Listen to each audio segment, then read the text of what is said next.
안녕하세요. 김호준입니다. 사법부 블랙리스트 논란에 대한 조사의 발표가 어제 있었습니다. 공개된 문건에 따르면 판사 감시를 법원 행정처 출신을 두어서, 그러니까 대법원장의 사람을 둬서 거점 법관으로 하여금 동향을 주기적으로 파악하는 방안이 작성되어 있습니다. 법관 한 사람 한 사람이 법과 자신의 양심에 따라서만 판결하도록 하는 게 사법 독립의 핵심 아닙니까? 거점 법관이 따로 있어서 동향을 파악했다면 북한의 5 담당자가 본질적으로 뭐가 다릅니까? 특히 박근혜 정부에게 큰 부담이었던 원세훈 전 국정원장의 댓글 공작, 항소심 판결 전후에 법원 행정처가 청와대와 연락해 의견을 나누고 재판부 의중을 파악하라고 했던 내용은 사법부가 재판부의 판결 내용을 미리 파악해서 청와대 의중에 맞추려고 한 정황에 다름 아니다. 사법부에 대한 외부 비판이 있을 때마다 독립을 해치지 말라 항변했던 사법부가 가장 조직적인 사법방해를 스스로 자행하는 당사자였던 겁니다. 묻지 않을 수가 없습니다. 누군가 사법부를 이렇게까지 망가뜨렸다. 그 당사자가 누군가 묻지 않을 수 없다. 김호준의 질문이었습니다.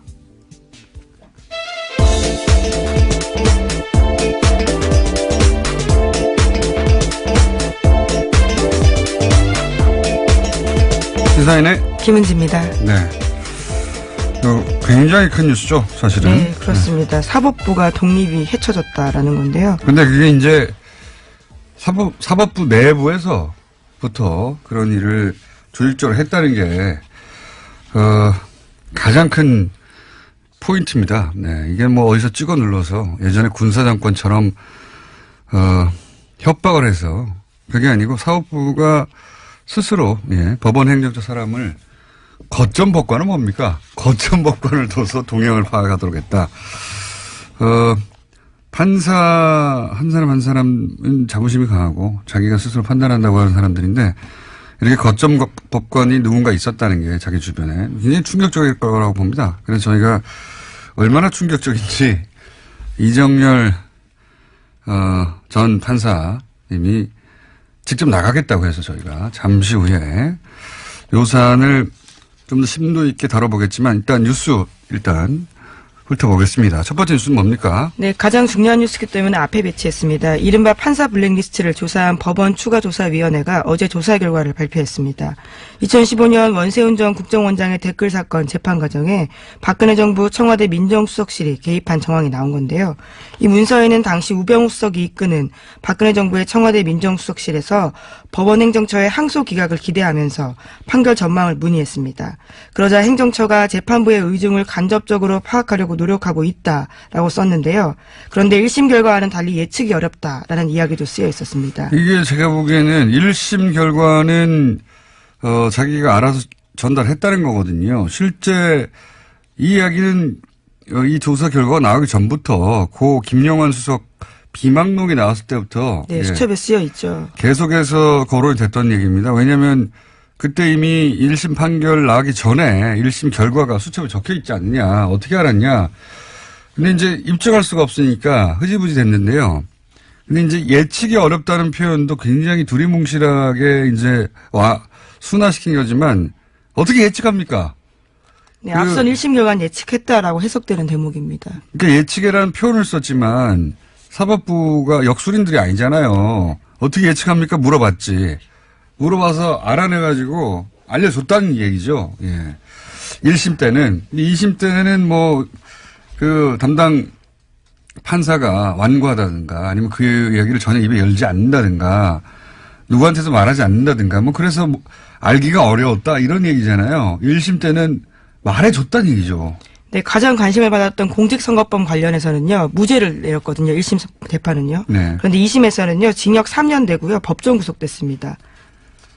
자, 그런데 이제 더 재밌는 것은, 더 황당한 것은, 우병우 전 수석 여기서 등장합니다. 우병우 전 수석이, 그렇다면 상부심을 전원 합의체로 해달라. 이 의미는 잠시 후에 이정열 판사와 얘기 나눠보겠지만, 이렇게 요구했는데 또 그 요구대로 됐어요. 네, 그렇죠. 그래서 13대 0이라는 결과로서 다시 파기환송이 됐습니다.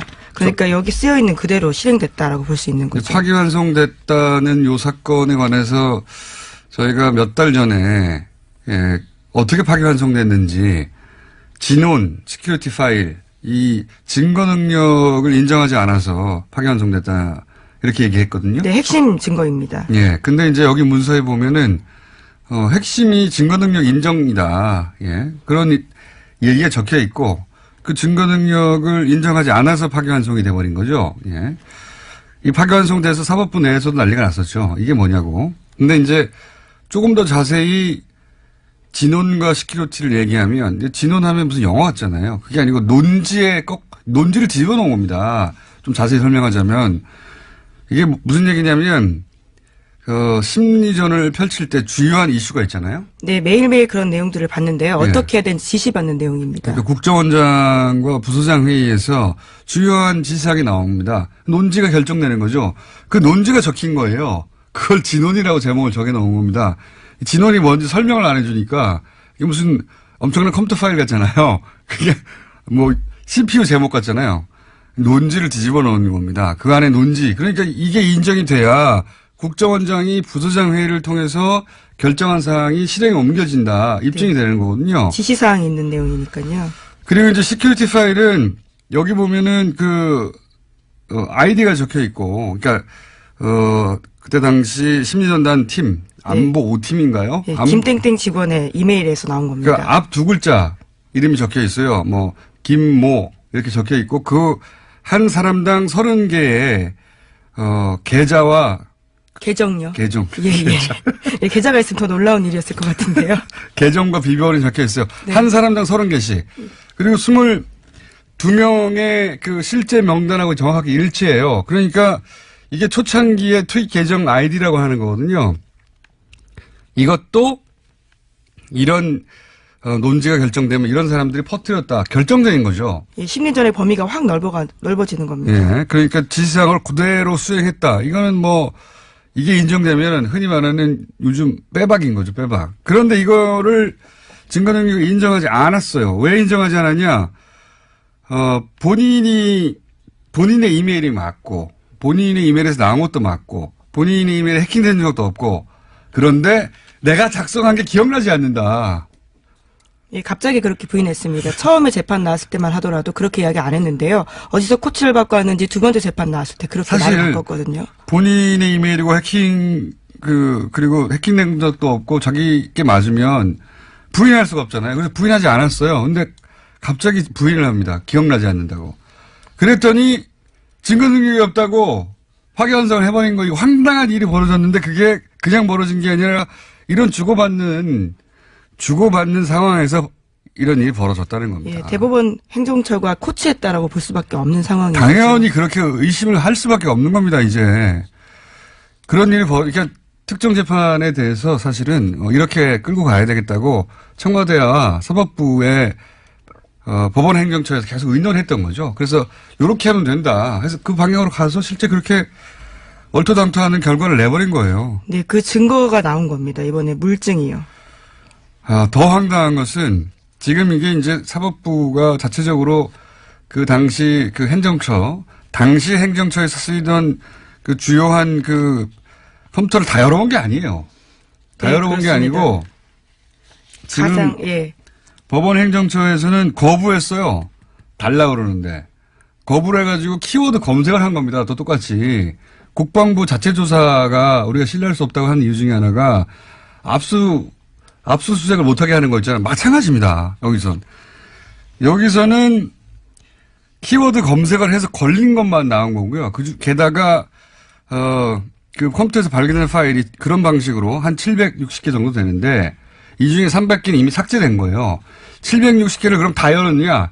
열지 못했어요. 760개 대부분을 열지 못하고, 왜냐하면 거기 비밀번호가 걸려있기 때문에 비밀번호가 걸려있는 걸 열지 못하고 나온 게 이 정도예요. 네, 사실 비밀번호 걸려있는 것도 설정을 풀 수 있는데요. 해당 판사들이 비밀번호를 알려주지 않아서 열어보지 못하고 있다고 합니다. 이게 조사도 아니에요, 제대로 된. 그냥 열려있고 키워드에 걸려있는 일부 파일에서만 이렇게 나온 겁니다. 이 정도가. 근데 비밀번호를 걸었으면 더 민감할 거 아닙니까, 내용이. 그걸 열어보지도 못한 거예요. 네. 네, 그리고 핵심 인물로 꼽히고 있는 임종원 전 법원행정처 처장이 있습니다. 차장이 있는데요. 이 사람이 사용하던 공용 컴퓨터는 아직까지도 조사를 하지 못하고 있다고 합니다. 이게 이제 상식적으로 이해가 잘 안 가실 수 있는데, 이건, 직장 내에서, 예, 비유를 하자면, 직장 내에서 자기들끼리 조사한 거예요. 말하자면. 그것도 직장 내 다른 부서에서, 우리 안 된다고, 그거. 검사 못 한다고. 조사 못 한다고 해가지고, 그거 못 한 거예요. 사법부에서 이제, 사법부 외부에 사법부 일을 맡기는 데 대한, 기본적인 거부감과, 우리가 최종 판단 기관인데, 우리가 해결 못해서, 검찰에 맡긴다는 것에 대해서 부정적인 인식이 사법부 내에서는 있겠죠. 그건 조직의 논리고, 이 범죄를 방치하는 겁니다, 이거는. 현재 정말. 강제 수사가 되고 있지 않는 상황입니다. 그러니까 아무도 강제로 어떤 파일을 열어보지 못한 거고, 지금 걱정되는 것은 뭐냐면, 당장 삭제할 수 있잖아요. 예. 하드만 떼면 어떻게 합니까? 자기 PC 하드 떼가지고 가져간다든가, 누군가 시켜서 밤에 삭제한다든가, 디가우징 한다든가, 뭐, 기타 등등 여러 가지 방법으로 특정 파일을 군사 수준으로 반복 삭제하는 것도 있고, 여러 가지 방법이 있거든요. 그렇게 할 수도 있는 거예요. 이 답답합니다. 이거 수사해야 한다라고 저는 생각하는데, 이정열 판사에게 물어보겠습니다. 대체 어떻게 해야 되는지. 그냥 일반인의 상식을 보면 이게 말이 되나? 이렇거든요. 아니, 이렇게 파일이 많은데 이걸 다 열어보지도 못하고, 안 주면 조사도 못하고, 이미 검색어로 나온 것만 해도 이게 법 위반이 명백한데 판사들이 이런 법 위반을 그냥 두는 거잖아요. 이거 답답합니다. 큰 사건입니다, 아주. 잠시 후에 집중적으로 다뤄보기로 하고요.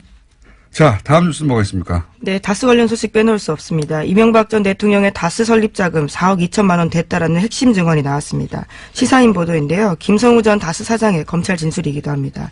이 전 대통령이 다스 설립 자금을 됐다라는 증언이 나온 것은요, 이번이 처음입니다. 설립 자금의 액수가 나온 게 처음이군요. 네, 4억 2천만 원 냈다고 합니다. 1987년에 설립이 됐는데요. 당시에는 대부기공이란 이름으로 열렸습니다. 자, 예, 다스 관련 소식이 이제 특활비가 갑자기 터지면서 약간 뒤로 미뤄져 있는데, 다스는 사실 거의 수사가 끝났다라는 이야기도 들립니다. 예, 입증을 사실상 한 거나 마찬가지다. 소환만 남았다. 이런 얘기가 있긴 합니다. 네, 그런데 그 중에서 이제 다스를 이명박 전 대통령이 설립했다라고 하는 이야기는 나왔는데, 돈이 초기 자본금 4억 2천이 이명박 전 대통령으로 나왔다. 액수가 특정됐습니다. 자, 다음 뉴스는요? 네, 검찰이 이상득 전 의원, 그러니까 이명박 전 대통령의 둘째 형인 이상득 전 의원의 국정원 특수활동비 받아간 정황을 포착했다라고 하는데요. 이명박 정부 시절에 있었던 일입니다. 목욕만 당시 국정원 기조실장 등 관계자들의 진술인데 2011년에 억대 돈을 받아갔다라는 겁니다. 직접 자기가 줬다라는 이야기도 하고 있는데요. 당시는 인도네시아 대통령 특사단이 방 안에서 있었는데 숙소에 침입했던 일이 있었습니다. 국정원 직원들이 들켰는데요. 그 상황을 무마하기 위해서 돈을 준 게 아니냐라는 의혹이 나오고 있습니다. 어제는 이제 윤석 여사 관저 행정관이 돈을 받은 걸 인정했죠. 예. 쇼핑백에 돈이 왔다. 예, 방식까지 구체적으로 나왔습니다. 본인이 먹지 않은 한, 예, 그 돈은 그러면 김 여사에게 전달됐을 테니까 이제는 이제 가족으로 지금 확대되고 있는 와중인데, 형 이야기도 나온 거죠. 형이 당시에 특수활동비를 그 형에게, 이명박 전 대통령 형, 이상득 전 의원에게 줬다고 하는 이제 진술이 나온 거죠. 근데 이때 이제 그 검찰에서는 국정원이 당시 위기에 몰려 있었기 때문에 그 상황을 돌파하기 위해서 이런 돈을 준 게 아니냐, 뭐 이런 이야기인데, 이거 굉장히 재밌는 사건입니다. 인도네시아 대통령 특사단이 방문했을 때 괴한이 침입했다, 뭐 이런 뉴스가 나왔었거든요. 네, 그래서 경찰에 신고됐습니다. 인도네시아 대통령 특사단에서 신고할 수밖에 없죠. 이 당시 사건이 어떻게 되냐면 굉장히 재밌어서 잠깐 말씀드리면, 이명박 전 대통령 면담이 잡혀 있는 날이었어요. 그래서 이제 특사단이 면담을 하러 가는 거였거든요. 그러니까 비는 게 분명하죠. 그러니까 면담이 있다는 걸 알았던 거예요. 예. 나중에 이제 국정원 직원들로 드러났으니까 국정원에서는 면담이 있는 걸 알고 당시 남자들 여자 한 명으로 이루어진 3인조가 투입됩니다. 그래서 이제 노트북에서 뭘 카피하고 있는데 그중에 한 사람이 뭘 놓고 갔는지 다시 돌아온 거예요. 들켰죠. 들켰는데 웃긴 건 그럼 한 사람이 망을 보든가 했어야 되는데 3명이 다 바빴나 봐요. 방에 들어와가지고 들켰어요. 들켜가지고 진짜 웃긴 것은 여기서부터 들켰으면 냅다 도망가서 자기 신원이 드러나지 않도록 해야 되잖아요. 그중에 노트북 한 대를 들고 나갑니다. 그렇죠. 들고 나가니까 이 특사단 입장에서는 없어진 게 없으면 뭐 신고를 안 했을 수도 있을지도 모르겠습니다. 노트북 하나 들고 도망갔잖아요. 당연히 신고를 했죠. 그 호텔에서 찾았어요. 국정원이면 깜짝같이 사라졌을 것 같잖아요. 19층에 숨어 있다가 잡힙니다. 이 사람들이. 특수훈련을 받은 국정원 요원이라고 보기엔 굉장히 어설픈 일들이 많아서요. 물건을 훔쳤다는 점도 굉장히 문제지만 들켰다는 게 더 문제인 것 같습니다. 웃기지만 그러니까 첩보기관의 입장에서 보자면 들킨 게 더 문제죠. 그렇죠. 예, 들키지 말았어요. 했으면. 더 웃긴 건 비상통로에서 발견됐거든요. 발견되니까 노트북을 주고 다시 도망가요. 굉장히 제가 보기에는 그 세계 첩보기관 사상 가장 치욕적인 사건 하나로 정말 망신스러운 일입니다. 전 세계 베스트 10 안에 들어갈 정도의 사건입니다. 이게 노트북 들켰는데 눈앞에서 노트북 하나 들고 도망가고 그것도 비상통로에 숨어 있다가 호텔 직원한테 잡히니까 냅다 노트북을 돌려주고 다시 도망가고. 여기서 좀 이상한 점은 호텔 방문을 어떻게 열었느냐. 이 침입한 흔적이 없다. 예, 그럼 카드키를 가져가는 거 아니냐. 호텔이 협조한 거 아니냐. 게다가 이 비상통로에서 발견됐을 때 잡혔어야 되잖아요. 노트북을 주고 어떻게 도주하였냐. 도주도 이상합니다. 네, 그래서 당시에 국정원 별명이 걱정원이었습니다. 워낙 걱정 끼치는 일들이 많다고요. 그때 돌았던 변명이 더 웃깁니다. 바로 2층에 국정원 기관에서 쓰던 방이 있었는데 그 방에서 노트북을 가져오라고 했는데 방 번호를 잘못 알아가지고 그 아래층에서 그걸 가져갔다. 이런 식으로 해명했거든요. 말도 안 되는 소리죠. 그런데 직원 누군가 들어오는데 그 노트북 하나를 왜 들고 도망갑니까? 방 잘못 알았습니다. 해명해야 되죠. 예, 말도 안 되는 소리인데 어쨌든 그렇게 웃긴 사건이었습니다. 이게 생각이 나서 댓글 공작이 아무래도 치중하다 보니까 정보기관 본연의 역할을 제대로 못하는 게 아닌가. 굉장히 치욕적인 사건이었고 그래서 이제 또 질타를 받다 보니 이런 식으로 국면을 넘기려고 당시 이제 이상득 전 의원 같은 경우에는 그 형님이고 힘이 막강했으니까 로비를 한 게 아닌가. 당시 예산이 줄어든다든가 이런 일이 있을까봐 이런 의구심을 가지고 이제 있는 거죠. 예, 의심을. 이제 소환해서 추궁한다고 합니다. 자. 네, 어제 압수수색도 있었습니다. 웃긴 사건이었습니다. 그때 특활비가 건네졌을 줄이야. 자, 다음 뉴스는 뭡니까? 네, 어제 박근혜 전 대통령 재판의 증인으로 안봉근 전 비서관이 나왔습니다. 안 전 비서관은 박근혜 전 대통령에게 보고할 때 최순실 씨가 있었다라는 진술을 했는데요. 문고리 3인방으로 불린 이재만, 안봉근, 정우성 전 비서관이 있는데 이 세 사람이 보통 일요일 오후 3, 4시 청와대 관저에서 박근혜 전 대통령에게 업무를 보고했다고 합니다. 이때 최순실 씨가 옆에 있었다라고 합니다. 옆에 있었던 것까지는 놀랍진 않아요. 이제 놀랍지 않은데 이 상하관계가 여실히 드러나는 증언이에요. 그러니까 문고리 3인방은 김기춘, 예, 막강했던 김기춘 비서실장조차 문고리 3인방을 어려워했다고 하거든요. 근데 이제 최순실 씨는 전혀 어려워하지 않았던 거죠. 예. 최순실 씨는 문고리 3인방도 어려워하지 않았을 뿐만 아니라 박근혜 전 대통령도 어려워하지 않았어요.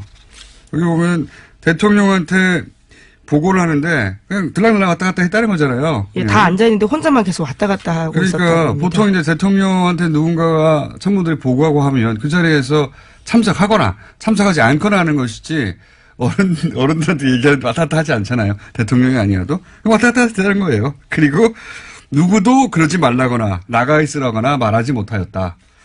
예,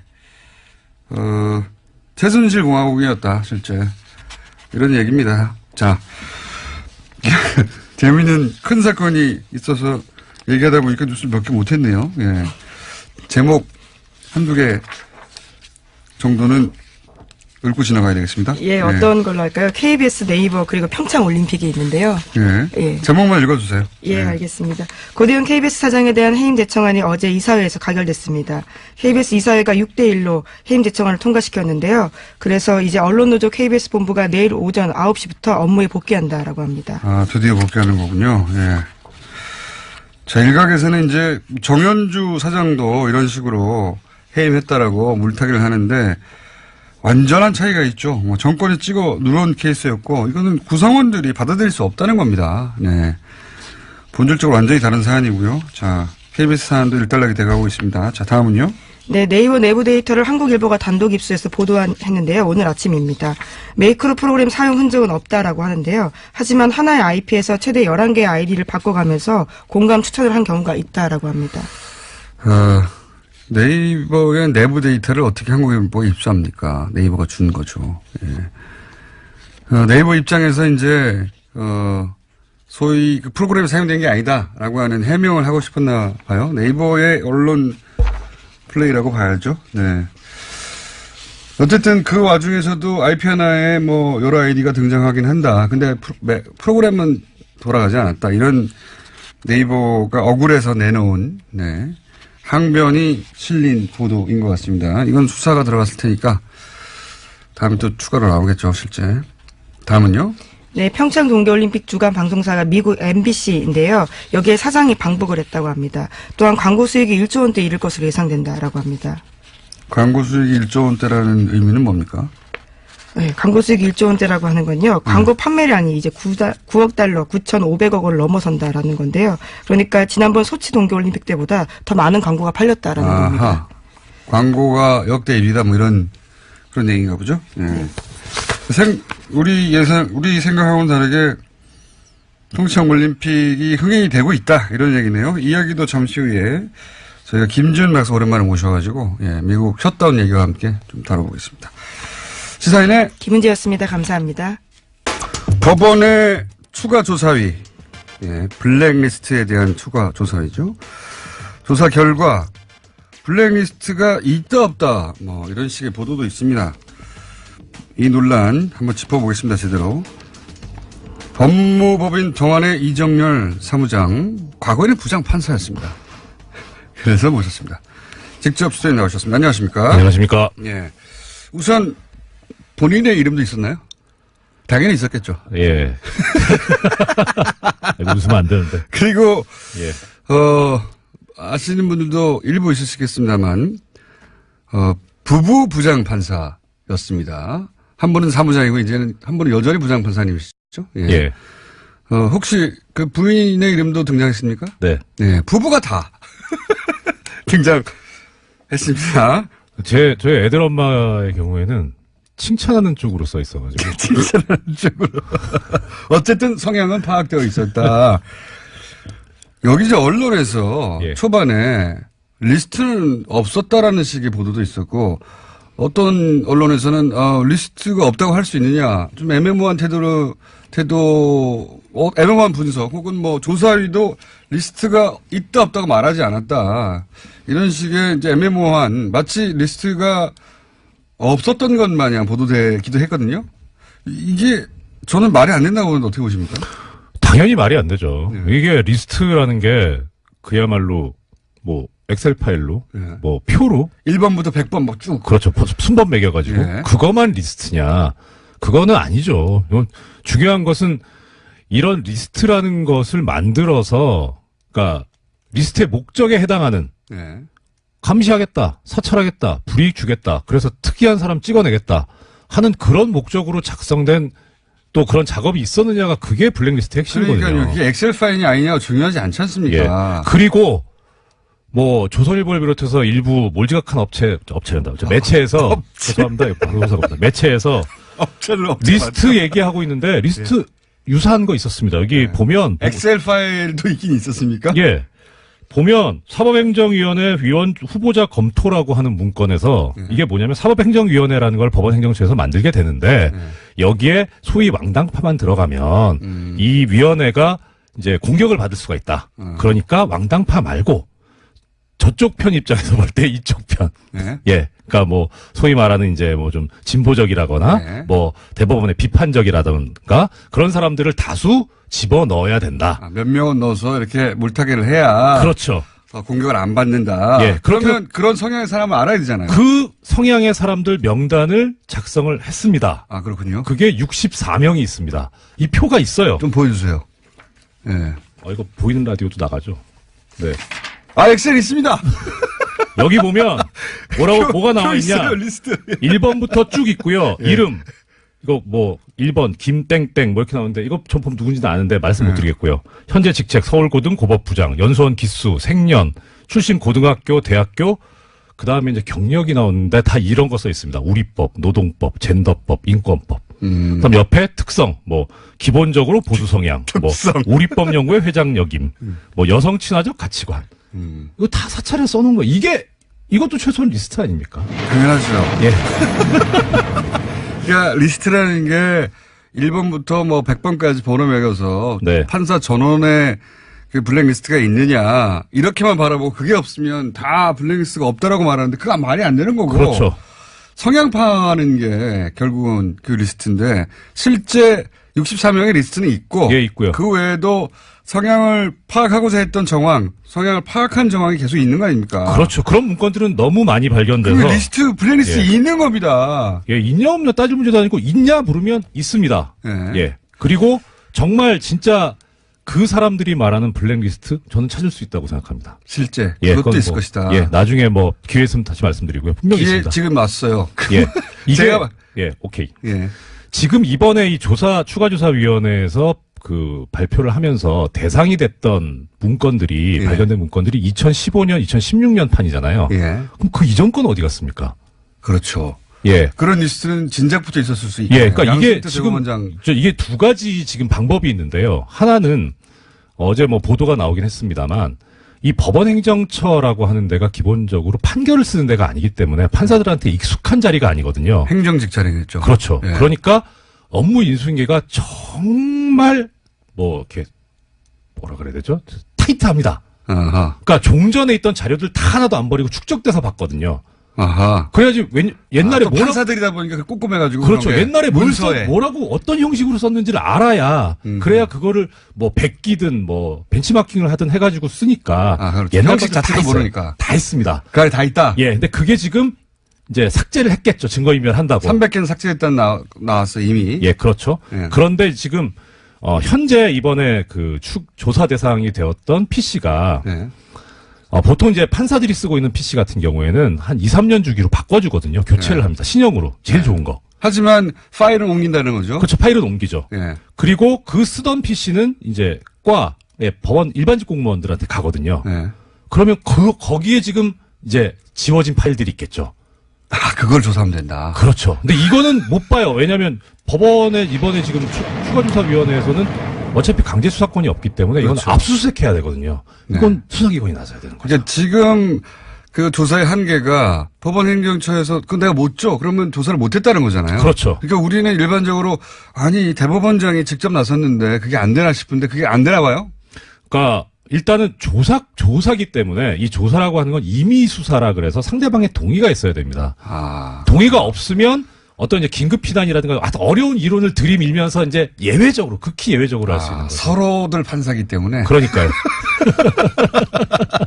서로들 판사기 때문에 아니 당신이 동의 받았어 뭐 이런 그런 상황이기 때문에 법을 어기는 어떤 조사는 절대 할 수가 없는 거군요. 예, 그런 거에 대해서 되게 부담을 느끼죠. 그러니까 그런 부담감을 알고 있기 때문에 이 양승태나 내지는 법원 행정처에 부역했던 판사들이 저번에 들고 나온 거죠. 뭐 절차 위반이다, 사생활 침해한다, 이딴 논리를 들고 나온 거죠. 이런 게 나올까 봐 그런 거죠. 그래서 지금 당연히 알죠, 그 사람들은. 지금 조사했던 방식을 키워드로 네. 일부 그러니까 제출되지 않은 것은 아예 조사도 못했고 네. 일부 게다가 비밀번호가 걸려 있는 거 열어보지도 못했던 거 아닙니까? 그렇죠. 비밀번호는 모르니까. 어마어마하게 나올 수도 있는 거예요. 네. 하루 빨리 수사 의뢰해야 되는 거 아닙니까 이제? 그렇죠. 이거 또 어차피 양승태 씨 같은 경우에 지금 고발당해 있거든요. 네. 그러니까 거기에다 추가해가지고 그냥 압수수색 영장 발부받아서 하면 됩니다. 근데 이제 이게 사법부가 이 이제 자체 사안을 검찰에다 수사 의뢰한다는 게 이게 자존심도 상하고 네. 그렇죠? 쉽게 결정하지 못할 수 있는 사안 아닙니까? 그렇죠. 수사 의뢰하기는 참 모양이 빠지죠. 그러니까 대법원장이 예. 검찰에다 수사 의뢰를 한다는 게 그렇죠. 뭐 어떻게 해야 됩니까 그러면? 그러니까 일단은 조금 전에 말씀드렸던 대로 현재 지금 이미 시민단체 측에서 양승태 씨를 고발을 해서 수사 중인 사건도 있고 예. 그다음에 또 추가로 고발을 하면 되죠. 그건 뭐 요건에 대해서 어렵지 않습니다. 블랙리스트가 꼭 고소가 있어야만 처벌할 수 있는 범죄는 아니기 때문에 대법원장 손으로 직접 하기에는 모양도 빠지고 그렇죠. 내부적으로 나쁜 선례라면서 계속 반론도 있을 수 있을 것 같아요. 그렇죠. 예전에 누구죠? 용산 참사 났을 때 네. 당시에 이제 김석기 저 서울지방청장이었나? 네. 청장이었나? 저 경찰청장이 네. 검찰에 수사 의뢰했었잖아요. 예. 그때 경찰 내부에서 조직을 팔아넘겼다라는 비판이 있었거든요. 여하간 조직 내부의 논리는 그러하고 게다가 이게 사법부라서 네. 예. 앞으로 어떻게 이 일이 처리돼야 할지는 저는 정확하게 모르겠는데 누군가 고소고발을 하든지 네. 해서 여하간 이거 그냥 둔다는 건 범죄를 알았어요 이미. 네. 범죄 현장도 알아요. 네. 범인도 대충 짐작이 가는데 그냥 두는 거 아닙니까? 뭘 대충 짐작해 갑니까? 당연히 알죠. 다 드러났는데. 그러니까요. 예. 이 문서를 보면 판사들은 어떤 충격을 받습니까? 첫째는 이런 소문이 있었거든요. 공공연하게 블랙리스트가 있다. 네. 그러니까 처음에, 이게 또 어제 오전, 발표 직후하고 어제 밤하고 또 다르더라고요. 아, 그래요? 오후쯤에 해 떠 있을 때는, 네. 뭐 그럴 줄 알았다. 그거 봐. 내가 말했잖아. 뭐 그런 정도. 그 다음에 근데 가만히 생각해 쭉 언론 발표를 본 다음에는, 네. 좀 심하네, 생각보다는. 그러니까 뭐 특히 이제 문제가 됐던 부분이, 거점법관 아닙니까? 차성한 판사, 뭐 다 아시니까 네. 방송 나오셨고, 군산지원에 계시는 이분에 대해서 사찰 문건이 나왔는데, 거기에 보면 별 내용들이 다 나와요. 뭐 이분 성격이 어떻다. 그 다음에 뭐 재판 준비를 어떻게 한다. 요새 고민하고 있는 게 뭐다. 아, 그런 내용도 나와요? 예. 국정원인데요, 이건 완전히. 국정보다 심하죠. 그러니까 이런 걸 보면서, 야, 이런 것까지 했네? 심하다. 였거든요. 네. 근데 그 다음에 실제 이제 이 조사 보고서하고 거기에 법원행정처에서 작성했다는 그 문서까지 전부 다 이제 알게 되고 나서는 네. 판사들이 좀 열받아서 뭘 못하는 거예요. 이렇게 했단 말이야? 특히 아까 말씀도 나왔습니다만 원세훈 전 국정원장 재판 같은 경우에는 네. 이거 완전히 법원을 들어다 갖다 바쳤잖아요. 그렇게 느끼는 거군요. 예. 자기들은 입으로는 사법권 독립 얘기하면서 뒤로는 법원을 그것도 청와대 일개 수석비서관한테 갖다 바친 거 아닙니까? 우병우 민정수석한테. 예. 이런 작태를 벌였으니 화가 나죠. 그러니까 제가 이제 브리핑에서 우병우 민정수석이 2심에서 이제 원재훈 전 국정원장에다 실형이 나왔잖아요. 네. 예. 실형 3년이 나오니까 그러면 전원 합의체로 보내달라. 네. 그래서 실제 전원 합의체로 보내줬어요. 기가 막히죠. 이게 전원 합의체로 보내달라는 게 의미가 뭡니까? 일단 법적으로. 대법원 전원합의체라고 하는 데는 대한민국에 존재하는 법원 중에 최고 최강이죠. 여기서 결정되면 뒤집기 어렵다. 예, 이것을 뒤집으려면 원래 대법원 전원합의체라는 데가 어떤 데냐면 종전의 판례가 잘못됐다고 생각됐을 때 그 판례를 뒤집는 데예요. 아하. 그러니까 대법원 전원합의체에서 뭔가를 했다라고 하면 하나의 판례가 되는 거고 아하. 이 판례는 향후 10년간은 최소한 효력이 있다고 봐야죠. 아하. 그러니까 그냥 일반 소부에서 대법관 3명, 4명이 하는 재판도 하급심에서는 뒤집지 못하게 하는 게 이제 이 법원조직법상의 규정이긴 한데 그건 이제 당해 재판부만 그 재판을 하는 그 재판부만 이 구속을 할 뿐이고 다른 판사들한테 미치는 영향까지는 그렇게 크진 않거든요. 근데 대법원 전원합의체는 크죠. 아하. 그러니까 지금 우병우 전 민정수석이 늘었던 것은 이 전원합의체에서 2심을 뒤집어서 네. 다시는 뒤집히지 못하게 만들려고 했던 거군요. 그렇죠. 그리고 이게 다시 파기환송돼서 어차피 뒤집자는 거였으니까 무죄 취지로 다시 파기환송돼서 어느 재판부에 가던 간에 이것은 대법원 전원합의체에서 무죄 취지로 보낸 것이니 유죄 판결하지 마라. 하급심의 부장판사들이나 판사들은 이거 못 짚는구나 생각이 달라도 이렇게 받아들일 수밖에 없는 사안이군요. 그렇죠. 이거는 그냥 단지 왜 이러지라는 수준이 아니라 대법원 전원합의체에서 나온 건데 이걸 어떻게 뒤집어요. 그러니까 이런 거죠. 우병우 수석은 전원합의체 근데 전원 합의체에 단순히 보내라는 것만 가지고는 본인의 뜻을 달성할 수가 없어요. 그렇죠. 전원 합의체에 보낸 다음에 지금 20을 뒤집을 계획을 해야 네. 그래야 전원 합의체에 일단 보내달라고 말을 할 거 아닙니까? 그렇죠. 자기 뜻과 반대로 결론 나오면 자기 완전히 뒤집을 수 없는 상황이 되는 거죠, 이제는. 네. 어떻게 해줄 수 없는. 그러니까 전원 합의체에 보내달라고 우병우 민정수석이 말을 했을 때는 저번 합의체에서 자신이 원하는 결과가 나오도록 할 수 있다 안 하는 믿음이 있으니까 그걸 보낸 거 아닙니까? 그거 당연하죠. 그게 1심 판결에서 나왔었잖아요. 김영한 전 민정수석 비방록에도 나오지 않습니까? 선고 결과를 미리 알고 있잖아요. 그러니까 1심 때는 다 교감을 하고 한 거예요. 네. 근데 이상하게 항소심이 2심 재판부에 가버리게 2심 재판부는 전혀 말을 안 듣는 2심 재판부의 당시 그 부장판사님 누굽니까? 이름 좀 알려드려야 아시잖아요. 공장장님 재판하신 분이에요. 아, 그분이에요? 예. 아, 훌륭하신 분입니다. 문현영님하고 저 누구야 주진우 기자님 재판하신 분 아니에요? 아, 저희가 무죄를 그렇게 받았군요. 아이고, 다행. 운도 좋지, 저희가. 뭐 연합입니다만 공장님 참 이 재판에 있어서 대진운이 좋다. 대진운이 좋다. 네. 여기까지는. 그래서 제가, 무패의 피고인이었는데, 피의자였는데, 자. 예. 그래서 2심 재판부가 마음대로 안 돼가지고, 네. 전원 합의체에 보낸 다음에, 네. 아, 제가 이 성함을 나중에 알려드릴게요. 김상환 부장판사님. 그분이 기사도 났었죠. 네. 이 원세훈 전 국정원장 재판할 때 네. 형이 국정원 근무하는데 네. 재판에 영향을 미칠까봐 형하고도 연락 안 했다고. 그러니까요. 예. 아주 굳건한 분입니다. 네. 박수 한번 다시 드리고요. 자, 우병우 민정수석은 알고 보냈고, 그렇죠. 실제 전원 합의체로 갔고, 또 말도 안 되는 진원 시큐리티 파일 뒤집는 거, 증거 능력을 뒤집는 거, 이거 말도 안 되지 않습니까? 그렇죠. 이게 정말 여러 차례 말씀드렸지만 말도 안 되는 일이 실제 벌어졌고, 그건 청와대가 하는 대로 한 거죠. 게다가 전원합의체에 갔는데 13대 0이에요. 아무도 이견이 없어. 예. 이런 재판이 어딨어요. 대법원장의 의지 강하게 반영됐고. 그렇죠. 예. 그리고 이 재판이 가진 의미를 한 사람 한 사람이 다 부담을 가지고 받아들였다는 거 아닙니까? 눈 질끔 갖고 해버린 거 아니에요, 이게? 그거는 공장장님께서 네. 점잖게 표현하시는 거고 이 대법관들 다 공범입니다. 저는 재판이 아직 남은 게 있어가지고요. 저도 재판 있는데. 공범이다. 예. 자. 거점법관. 이거에 충격받지 않습니까? 저는 이거 보고 나서, 야, 이거 5호 담당제다, 5호 담당제. 그렇게 생각했는데. 스파이죠, 스파이. 빨대. 예, 빨대. 아니, 실제 그리고요.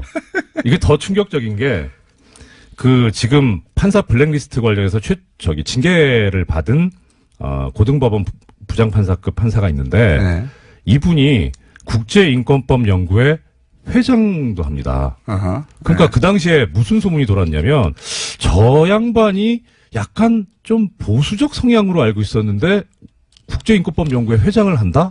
그러니까 국제인권법연구회가 이렇게 탄탄한 데다, 스펙트럼이 넓고, 네. 좋은 데다, 이런 생각을 하고 있었는데, 실제 이 양반은 가가지고, 회장이 돼서 그 연구회 내 온갖 고급 정보들을 다 빼내가지고, 법원경찰에 보고를 하고, 그걸 가지고 대책 수립하고 있었던 거예요. 그러니까 아예, 한 국가의 네. 차관급 법관이, 고위 법관이 빨대가 돼가지고 활동을 한 거죠. 야, 충격적이네. 기가 막히죠. 예. 이게, 그래서 저희가, 이정열 전 판사님을 모신 겁니다. 이거 이제, 이런 거 해설해 주셔야 되거든요, 지금. 이런 네. 해설이 지금 안 나오고 있어가지고. 할 거 되게 많은데, 시간이 이렇게 빨리 가네요. 내일 또 나오세요. 저는 이 사건이 정말 중요한 사건이라고 생각하기 때문에, 또 모시겠습니다. 오늘 감사합니다. 여기까지 하고요. 좀 네. 순서가 많아가지고. 아쉽네요. 내일 또 기대해 주십시오. 네. 이정열 전 판사님이라고 오늘은 소개할게요. 네. 전 판사님이었습니다. 감사합니다. 네, 고맙습니다. 자, 시간이 몇 분 안 남았습니다. 오랜만에 어렵게 나오신 분인데, 할 수 없이 2부, 3부 걸쳐서 이 코너를 가야 되겠습니다. 오랜만에 나오셨어요. 김지윤 아산정책연구원 연구위원, 김지윤 박사님 나오셨습니다. 안녕하십니까. 네, 안녕하세요. 자, 원래 이제 셧다운 얘기도 하고, 네. 트럼프 얘기도 좀 했다가, 올림픽을 바라보는 미국의 분위기도 좀 얘기하려고 했는데, 셧다운은 오늘 새벽에 한국 네. 시간으로 해제라고 해야 되나요? 좀 풀렸어요? 그렇죠. 셧다운 얘기를 일단 잠깐 해보죠. 네. 예. 셧다운을 여러 차례 겪었죠, 미국은. 한 10여 차례 이상, 10여 차례 겪지 않았나요? 76년도에 처음 있었고, 요번이 19번째예요. 그러니까 한마디로 공무원 줄 월급 없다고 문 닫은 거 아닙니까? 그렇죠. 근데 이게 약간 예산 그 과정하고 좀 엮어서 봐야 되는 게, 그러니까 우리 같은 경우는 이제 예산하면은 만약에 뭐 잘 통과가 안 돼도 준 예산 뭐 이런 식으로 그렇죠. 가는데, 미국 같은 경우는 이제 9월 30일까지 하고 그다음 10월 1일부터 새로운 회기가 시작이 되거든요. 근데 만약에 이제 예산이 통과가 못하면은 이제 대부분의 경우에는 continuing resolution이라고 했고, 약간 임시 방편적으로 해서 이제 그 전에 있었던 예산의 비율로 해갖고 이렇게 책정을 해요. 그래서 이제 계속 그 예산안이 통과되고 할 때까지 있는데, 그게 이제 처음 이렇게 지난 이제 9월에 하원에선 통과가 됐었어요. 예산안 12개 비리.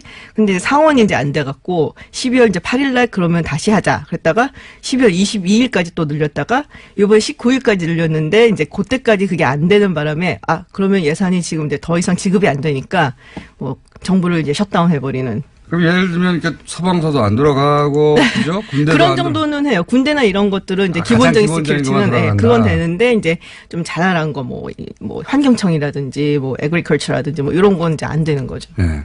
그래서 이제 이게 정부의 행정부의 부담이 큰 거죠. 어쨌든 최종 책임은 행정부에 있는 거니까, 그죠? 근데 이제 행정부에서는 의회가 지금 안 돼갖고 합의가 안 돼갖고 안 되는 거다라고 그쪽으로 이제 하고 물론 있는 그렇긴 거죠. 하지만 여론은 국민은 이거 대통령이 잘못했네 이런 식으로 받아들이잖아요. 그게 또 달라요. 옛날에 빌 클린턴 달라요? 때, 빌 클린턴 같은 경우는 이제 1995년에 빌 클린턴이 비토를 했었어요. 그 예산안을. 그래서 안 된다고? 예. 그래서 그게 꽤 오래 갔었어요. 그건 한 3주 정도 있었거든요. 그때는 오히려 여론이 좀 빌 클린턴 대통령 쪽으로 좀 돌아서게 됐죠. 비토한 이유가 납득이 됐기 때문에 일반 국민들한테. 그때 이제 소셜 웰페어가는 사회복지 그쪽 예산을 삭감을 해버리는 바람에. 자, 그럼 이번에 쟁점이 됐던 건 소위 말해서 이민법, 네. 뭐 다카 프로그램 이런 거 아닙니까? 그렇죠. 그 잠깐 설명해 주세요. 그러니까는 이게 이제 2012년에 오바마 대통령이 행정명령으로 내린 건데 어릴 때 이제 그 불법 체류자, 불법 이민자 엄마 부모가. 아빠를 따라서 네. 왔다가 그러니까 미국에서 사실상 그 청소년기 어린 시절 다 보내고 거의 미국인이나 마찬가지죠. 아이들은 죄가 없는 거죠. 그렇죠. 네. 그래서 이런 애들 좀 구제해 둬야 되지 않냐. 네. 그래서 그러니까 신청을 하면은 그 프로세스를 통해 갖고 뭐 영주권, 시민권을 이제 발급해 주는 방향으로 가기로 했는데 여기 총 한 140만 명 정도 된다 그러고 네. 이 프로그램에 등록을 계속 레지스터를 한 사람들이 한 80만 명? 네. 이 정도 돼요. 근데 이제 트럼프 대통령이 지난 9월에 이거 폐기하겠다라고 네. 했었죠. 그럼 거꾸로 이제 오바마 대통령 때문에 자기 명단만 제출한 꼴이 된 겁니다. 그렇죠. 이제 어딘지 다 알죠. 이제 그러니까요. 역으로 네. 혜택을 주겠다고 해서 명단을 제출했는데 거꾸로 범인 취급을 하게 된 거죠. 그렇죠. 네. 그래서 이거를 이제 구제를 해야 된다. 그래서 민주당에서는 이거를 행정명령에서 법안으로 바꿔갖고서는 통과를 시켜갖고 구제를 해주자 그러고, 근데 트럼프 대통령은 그 당시에 이제 본인이 폐기를 하겠다 얘기를 하면서 확 자르진 않았어요. 그래서 6개월 안에 의회 니네가 알아서 좀 해봐라. 던져서 3월 초까지 이걸 해결을 해야 되거든요. 그러니까 민주당에서 요번에 이제 예산안 통과하고 뭐 이럴 때 요거 집어넣자. 그래서 얘네들을 이제 구제를 해주자. 그러고 이제 공화당에서는 이제 요거에 대해서 좀 뜨뜻미지근하게 이제 반응을 하고. 그리고 이제 그 멕시코하고의 장벽 문제도 있지 않습니까? 그렇죠. 그래서 네. 트럼프 대통령이 던진 게 이 다카 법안을 그러면 해줄 듯이 얘기를 하면서 대신에 멕시코 장벽 예산 통과시켜줘. 막 이렇게 했죠. 그래서 주고받자. 훔치자. 벌써 시간이 다 됐어요. 그래서 3부 이어서 가겠습니다. 네. 김준 박사님과 얘기 나누고 있습니다. 3부에서 다시 뵙겠습니다.